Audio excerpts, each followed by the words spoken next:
Voy a charlar sobre esto y sobre otros temas relativos a la justicia con una jueza que ustedes conocen, es Sandra Arroyo Salgado.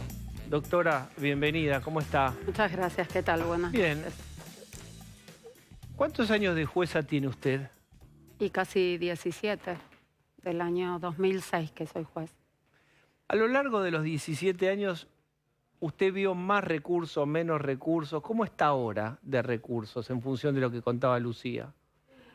No, siempre la justicia estuvo mal de recursos, que no digo que sea que faltan recursos, sino que están mal distribuidos.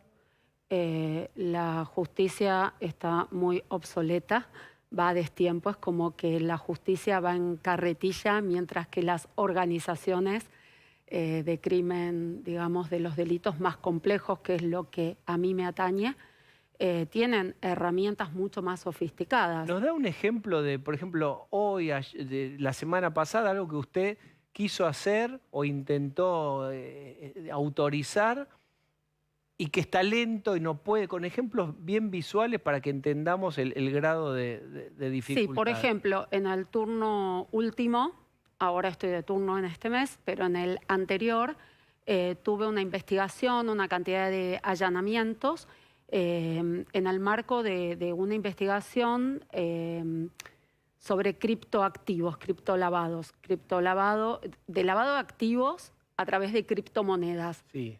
Y, por ejemplo, bueno, poder disponer esa cantidad de allanamientos en simultáneo demandó un gran esfuerzo del equipo que tengo a cargo, de todo el juzgado. A veces la gente desconoce, pero hay juzgados donde se trabaja bastante más allá del horario laboral, hasta altas horas de la noche, días de fin de semana, feriados. Y, por ejemplo, bueno, en esa investigación nos ocurrió esto. La principal instructora de ese expediente era una prosecretaria letrada que estaba embarazada una semana a punto de parir, en el último mes de embarazo, y se quedó ese día, por ejemplo, hasta las 4 de la mañana trabajando. Es su tercer hijo. Y lo hizo, o sea, entró al juzgado a mi cargo, siendo yo la titular, soltera, se casó, tuvo sus 3 hijos. Entonces, hay gente que hace grandes esfuerzos y que da todo de sí, bastante más allá de lo que corresponde a su función y a su remuneración, pero bueno, que tiene auténtica vocación de servicio. Y, por ejemplo, también nos pasa de falta de capacitación, porque, por ejemplo, nos llama el personal policial que habían encontrado una cantidad de números que demostraban que eran la clave para acceder a una semilla, que una semilla es una especie de, billetera virtual. Entonces, padecemos de falta de capacitación en temas informáticos y de criptomonedas que son de uso muy común y diario por estas organizaciones criminales. Es clarísimo y gran parte seguramente puede pasar por ahí. Quiero llevarla a una agenda que es la agenda caliente de la semana. El miércoles va a haber una marcha muy importante de movimientos sociales y se va a instrumentar un protocolo antipiquete. Y ahí hay 2 derechos, que son el derecho a la manifestación y el derecho a la circulación. Hay todo un debate que no entiendo por qué hay, pero debería no haber y ser claro que debería uno poder circular y que también se pueda manifestar sin colisionar con el otro. Sin embargo, se debate en Argentina. ¿Qué piensa usted? Porque, por ejemplo, Beliboni, que es un referente importante, dijo: yo reconozco que hay 2 derechos, pero que me diga la justicia cuál de los 2 está sobre el otro. ¿Cuál es su opinión? Bueno, yo creo que la conflictiva que es histórica en derredor de los cortes de ruta y el derecho a la protesta social, o sea, los 2 derechos constitucionales en colisión, como usted bien lo decía, es por un lado el derecho a la protesta social y del otro el derecho a la libre circulación, ya que este tipo de manifestaciones con cortes de ruta impide a los otros ciudadanos trasladarse de un lugar al otro. En realidad, toda esta conflictiva responde un poco a la esquizofrenia que estamos viviendo también en la resolución de estos casos. ¿Por qué? Porque las fuerzas de seguridad dependen jerárquicamente y disciplinariamente del Poder Ejecutivo, pero a su vez actúan como auxiliares de la justicia. Nosotros no tenemos implementado lo que es la policía judicial. Entonces, depende en las jurisdicciones, se produce un conflicto entre la directiva impartida desde la autoridad jerárquica. Recordemos que las fuerzas de seguridad dependen del Poder Ejecutivo, las fuerzas federales del Poder Ejecutivo Nacional, concretamente en la cartera del Ministerio de Seguridad. Siendo que, bueno, como usted destacaba, recientemente la ministra de Seguridad, Patricia Bullrich, ha sacado todo un protocolo de actuación al respecto, disponiendo que, bueno, en estos casos serían supuestos de flagrancia, o sea, de comisión en el momento, significa esto, por lo cual el personal policial está facultado a actuar sin necesidad de realizar consulta con el juez competente en el lugar.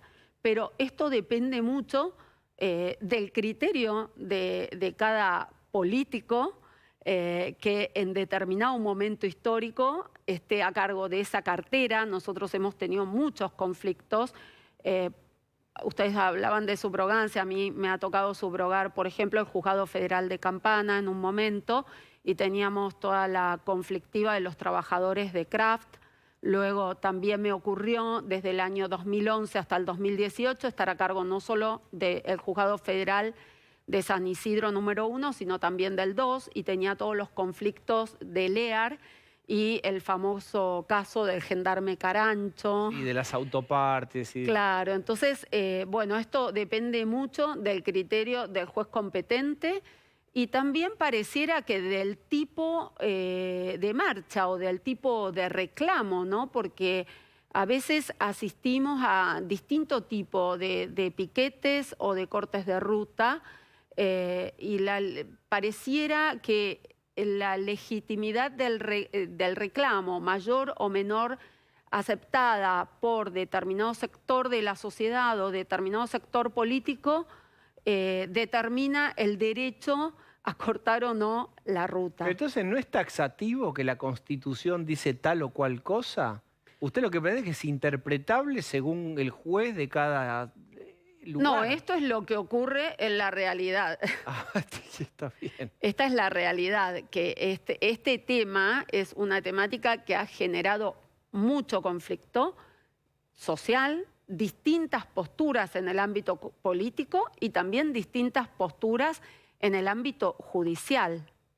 Finalmente le pregunto con respecto a esto. ¿Usted cree que sus colegas jueces van a acompañar este protocolo antipiquete?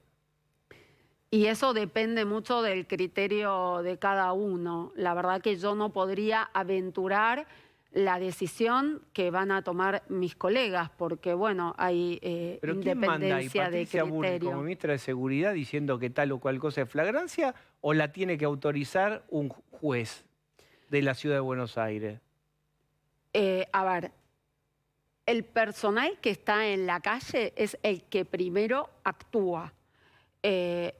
Además, en estos casos no podemos desconocer que se está anticipando, porque sabemos que esta manifestación es en conmemoración a aquellos sucesos lamentables, trágicos, que ocurrieron en el año 2001, ¿no? Sí. Con la cantidad de muertos que hubieron y demás. Sí. Entonces, hay que prevenir, hay que anticiparse a esta situación. Yo entiendo que en esta inteligencia es que la ministra de Seguridad saca este protocolo de actuación a las fuerzas de seguridad, que son los que en el terreno están llamados a actuar en primer término, a impedir entonces que este derecho de protesta, este derecho a la manifestación, afecte el normal ejercicio del derecho a circular de otros ciudadanos. Bien.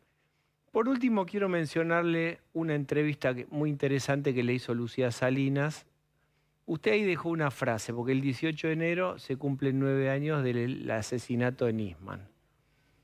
¿Y usted dijo que nunca se va a saber quién mató a Nisman? A ver, yo no lo dije tan categóricamente, pero dije que es muy difícil que se llegue a los responsables que hubieron detrás de este hecho, porque no podemos desconocer, bueno, lo que ya dijo la justicia argentina hasta la última instancia, el máximo tribunal del país, la Corte, reconoció la competencia federal en la investigación de este asesinato, que estaba íntimamente ligado a su función como fiscal federal a cargo de la investigación del atentado terrorista de la AMIA, a 4 días de una denuncia que él había realizado contra la entonces presidenta de la Nación y otros funcionarios y demás personas con motivo de la firma del memorándum de entendimiento con Irán. Entonces, teniendo presente que esta denuncia que él había radicado y que el suceso de su asesinato se produce días antes de presentarse él en el Congreso de la Nación a dar cuentas de esta denuncia y de las pruebas que había respecto de ellas, sin duda fue un hecho íntimamente ligado al poder político de turno y producía sus consecuencias. Hubo mucha confusión en su momento, incluso con respecto a la legitimidad de este memorándum de entendimiento con Irán. Ha sido también un tema muy debatido, sosteniendo académicos, ex jueces, fiscales y políticos, de que esto era una cuestión política no judicializable. Esto es un gran error, una gran confusión. Primero, porque este memorándum de entendimiento con Irán, entre otras cuestiones, lo que determinaba era la implementación de una comisión internacional de la verdad, la posibilidad de que el juez y el fiscal interviniente se constituyeran directamente en Teherán a los efectos de poder indagar a los funcionarios del gobierno de Irán, que Nisman señaló en su dictamen como responsables internacionales del hecho terrorista consistente en el atentado de la AMIA. Pero respecto de ese hecho, había una causa judicial en trámite ante un juez natural y la Constitución Nacional claramente establece en el artículo 100 y 101 que el Poder Ejecutivo no puede arrogarse funciones judiciales, no puede inmiscuirse en las causas en trámite ni restablecer aquellas ya fenecidas. Sí puede dictar acuerdos internacionales, pero con respecto a aquello que le está permitido, no porque esto importa una intromisión en la órbita de otro poder que es el Poder Judicial. Y aparte, esta creación de una comisión internacional de la verdad, que incluso el gobierno de Irán podía después desconocer y no someterse a su jurisdicción, violenta también otra garantía constitucional, que es la garantía de juez natural. El artículo 18 de la Constitución dice que nadie puede ser sacado de los jueces designados por ley antes del hecho de la causa, ni juzgado por comisiones especiales. Violenta también el principio de igualdad ante la ley. ¿Por qué si todos los responsables de delitos cometidos en el territorio nacional deben ser sometidos a la justicia argentina, porque este privilegio de que otros sean juzgados por comisiones especiales designadas ex post y a medida? La última es, en su libro, sinceramente, Cristina habló sobre esto y dijo que en todo caso había sido una ingenuidad geopolítica el acuerdo, el tratado con Irán. Es lo último que le quería preguntar hoy. ¿Qué piensa de eso? Yo no creo en las ingenuidades a tal nivel, ¿no? Realmente me parece poco serio decir que es una ingenuidad. Es un desconocimiento flagrante de la Constitución Nacional. Muchas gracias por haber venido. Muchas gracias a ustedes. Vamos a hacer una pausa, por favor.